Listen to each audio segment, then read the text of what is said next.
ओम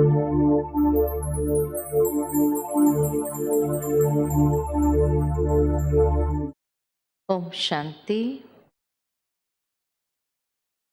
श्रीमद् भगवद गीता के 9वें अध्याय तक हमने कल देखा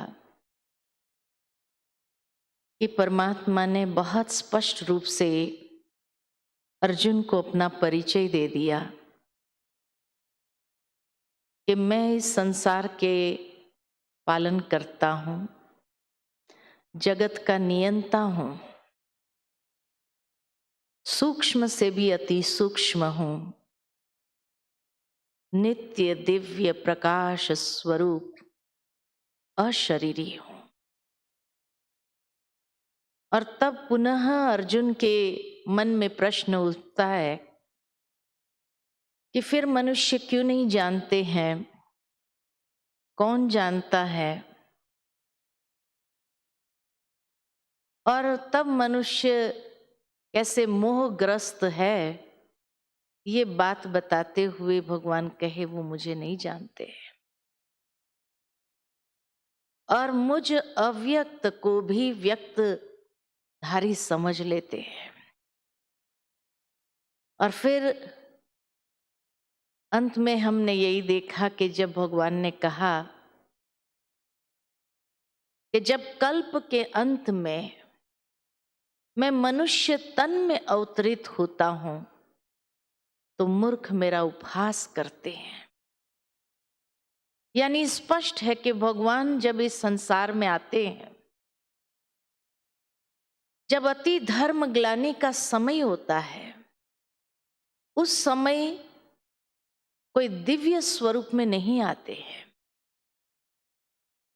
लेकिन एक साधारण मनुष्य तन का ही आधार लेते हैं और आधार लेकर के अपना कार्य करते हैं अधर्म नाश और सत धर्म सनातन धर्म की स्थापना का। लेकिन मनुष्य नहीं जान पाते हैं, क्योंकि भगवान कहते हैं कि वो इतने मोहग्रस्त है जो इन बातों को समझना भी मुश्किल है। तब कहा कि ये बातें हमने गीता में पढ़ी है, लेकिन फिर भी हमारा ख्याल नहीं चला, हमारा भी ख्याल नहीं चला कि आखिर भी ये महावाक्य किसके हैं। और हम हमेशा यही समझते रहे एक दिव्य पुरुष ने ये महावाक्य उच्चारण किया। फिर भगवान कहते हैं कि जो अनन्य भाव से ब्रह्मा का दिन और ब्रह्मा की रात्रि, कल्प का पूरा वर्णन बताया कि कैसे ब्रह्मा के दिन के आरंभ में अर्थात सतयुग के आदि में अव्यक्त स्वरूप से आत्माएं इस संसार में आती है, व्यक्त प्रकृति का आधार लेती है और खेल में आरंभ होते हैं। जैसे जैसे ब्रह्मा की रात्रि का अंत होता है और परमात्मा साधारण मनुष्य तन में अवतरित होते हैं, तब हर एक को प्यूरिफाई करते हैं। ज्ञान के द्वारा प्यूरिफिकेशन प्रोसेस है, क्योंकि जब व्यक्ति की समझ बदलती है तब परिवर्तन की प्रक्रिया आरंभ होती है। और इसीलिए ये दिव्य ज्ञान दे करके आत्मशुद्धिकरण करते हुए अपनी सकाश से हर एक में शक्ति भरते हैं और परिवर्तन की प्रक्रिया आरंभ होती है।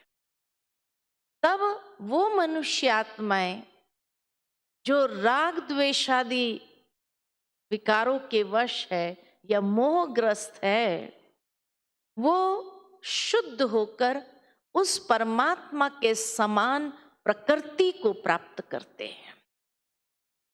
और ऐसी जब सात्विक प्रकृति होने लगती है, तब भगवान उन्हें विशेष रूप में सृजन करते हैं। विशेष रूप से सृजन करना माना उनके अंदर दैवी संस्कारों को इंस्टिल करते हैं, उसका सिंचन करते हैं और उन्हें ऐसे योग्य पात्र बनाते हैं कि जब ये कल्प का एक दिन का परिवर्तन होकर के जैसे ही दूसरा दिन आरंभ होता है, अर्थात कलयुग के बाद पुनः सतयुग जब आते हैं, तो उसके लिए, उस सतयुग में जाने के लिए उन दैवी संस्कारों के आधार पर उन्हें तैयार करते हैं। यानी अपनी दिव्य कार्य प्रणाली कितना सुंदर और स्पष्ट रीति से भगवान ने एक्सप्लेन किया कि वो दैवी संस्कारों से फिर वो सतयुग में आते हैं और इसीलिए वो सत्यता का युग, जहां कोई भी प्रकार की असत्यता का नामो निशान नहीं। गीतों में हम सुनते हैं कि भारत सोने की चिड़िया थी। सतयुग में भारत सोने की चिड़िया थी। और उस समय का भारत कैसा था वो भी हम जानते हैं कि जहां शेर और गाय भी एक घाट पर पानी पीते थे। अगर शेर और गाय एक घाट पर पानी पी सकते हैं, इतनी अहिंसक वृत्ति पशु पक्षियों में हो, तो उस समय के वो दिव्य आत्माएं कैसी होगी। क्योंकि ये तो विज्ञान ने भी साबित कर दिया कि मनुष्य के ही वाइब्रेशंस का प्रभाव पेड़ पौधे पर पड़ता है, पशु पक्षी पर पड़ता है। मनुष्य के अंदर जितनी हिंसक वृत्ति आने लगी, तो ये पशु पक्षी भी हिंसक हो गए। तो अगर उस समय के पशु पक्षी ऐसे थे, तो कल्पना करो कि उस समय आत्माएं कैसी थी। कितना शुद्ध और दिव्य स्वरूप में वो आत्माएं वहां निवास करती। और ऐसी दुनिया का सृजन भगवान ने हम सब के लिए किया था। लेकिन धीरे धीरे हमारी वृत्ति में चेंज आने लगा। हम इन विकारों के ग्रस्त होते गए और इसीलिए प्रकृति के अंदर भी उस सात्विकता को हम देखते कि समाप्त होती गई। पशु पक्षी के अंदर भी वो अहिंसक वृत्ति समाप्त हो गई और उनमें भी हिंसक वृत्ति आ गई, क्योंकि मनुष्य राजसिक प्रकृति की ओर बढ़ा और राजसिक से तामसिक प्रकृति की ओर बढ़ा। क्यों बढ़ा? क्यों वो सात्विक प्रकृति में सदा नहीं रहा?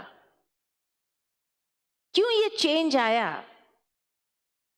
क्योंकि ये कुदरत का नियम है कि कोई भी चीज ऊपर से नीचे की ओर जाती है। विज्ञान ने भी ये साबित कर दिया कि कोई भी चीज ऊपर से नीचे की ओर स्वतः आती है, लेकिन नीचे से ऊपर चढ़ाना पड़ता है। ऊपर से नीचे की ओर स्वाभाविक है। मकान नया बनाओ, खंडर अपने आप हो जाएगा। खंडर बनाया नहीं जाता है, खंडर बन जाता है। पानी ऊपर से नीचे अपने आप आता है। संपूर्ण खिला हुआ चंद्रमा पूर्णमासी की यात्रा धीरे धीरे अमावस्या की ओर चली जाती है। अमावस्या से फिर पूर्णमासी की ओर। Change is a continuous process. कोई घड़ी ऐसी नहीं है जब परिवर्तन नहीं हो रहा है। और इसीलिए वो संपूर्णता से अपूर्णता की ओर और अपूर्णता से संपूर्णता की ओर, ये चेंज भी होना ही है, कोई चाहे या ना चाहे। और इसीलिए जब होना ही है कि कलयुग में सारे अपूर्ण हो गए, सारे अपूर्ण हो गए, इसीलिए तो कहा जाता है कि भाई किसी में 99 अवगुण है, एक तो गुण होगा। यही तो अपूर्णता के लक्षण है। एकदम जीरो नहीं हो जाता, क्योंकि नहीं तो फिर ऊपर उठाना मुश्किल होता है।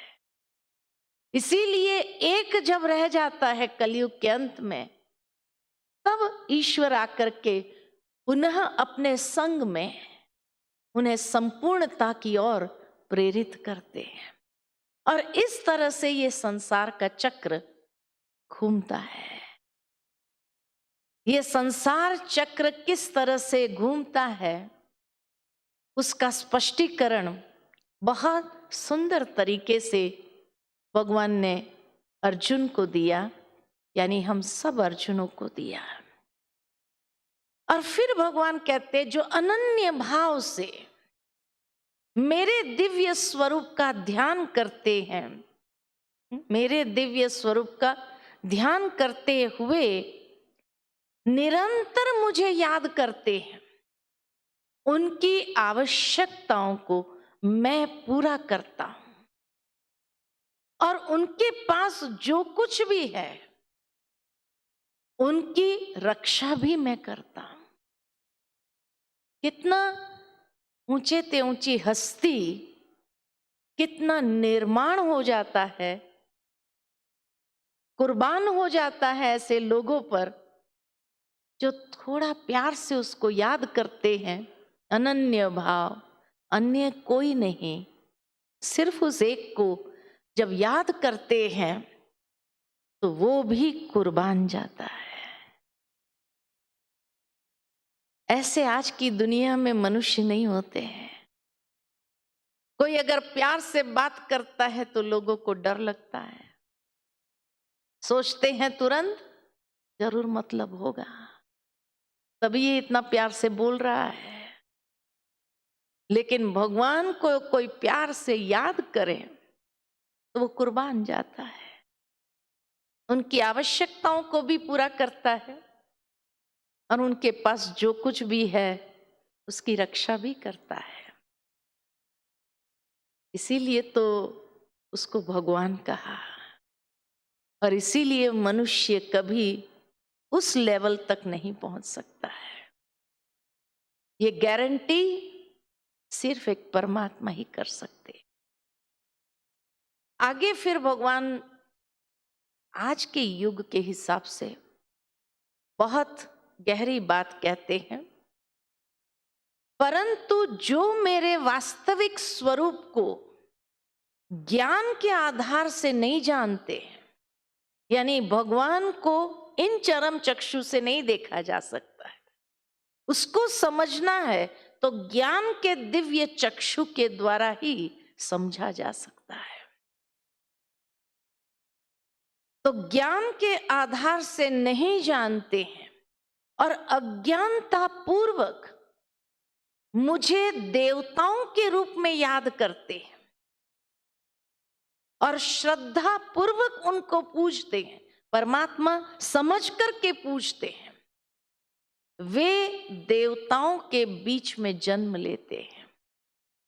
कोई ये गति देखो कर्मों की, बताते हैं कि भले मुझे नहीं जाना, लेकिन देवताओं को भी जब पूजते हैं और परमात्मा समझ करके पूजा, उसका फल भी ईश्वर किस तरह से देता है।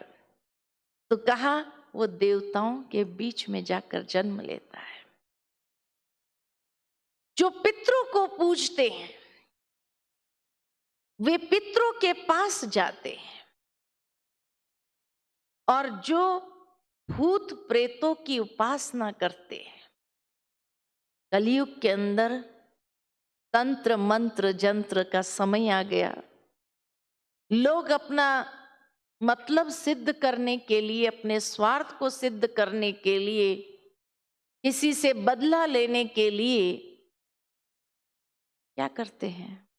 आप सब तो समाज में रहते हैं, अनुभवी है कि किस तरह से लोग तांत्रिक विद्याओं का प्रयोग करते हैं। और इसीलिए जब तांत्रिक विद्याओं का और ये बात गीता में मेंशन्ड है, मना होता है तभी तो भगवान ने इशारा दिया है। और इसीलिए कहा कि जो भूत प्रेतों की उपासना, क्योंकि तांत्रिक विद्या के लिए तो भूत प्रेत की उपासना करनी ही पड़ती है, तभी उनका वो मतलब सिद्ध होता है। तो जो देवताओं के बजाय, क्योंकि जानते हैं देवताएं तो ये काम करेंगे नहीं, पितृ भी नहीं करेंगे, तो भूत प्रेत की उपासना करते हैं, तो भगवान उसकी भी गुह्य गति बताते, वो उन्हीं के बीच में जाते हैं। उनकी गुह्य गति ये है कि जिन आत्माओं को उन्होंने वश किया या करवाया, दोनों उसमें आ जाता है। कई सोचते हमने थोड़ी किया, करने वालों ने किया, वो जाएंगे उनके बीच में जन्म लेंगे। करवाने वाले भी उतने ही उस कर्म के भागीदारी हो जाते। इसीलिए कहा जाता कि कर्म की गति अति गुह्य है। करते हैं वो तो भागीदार बनते ही है, लेकिन जो करवाने वाले होते हैं वो भी उस कर्म में उतने ही भागीदार हो जाते हैं।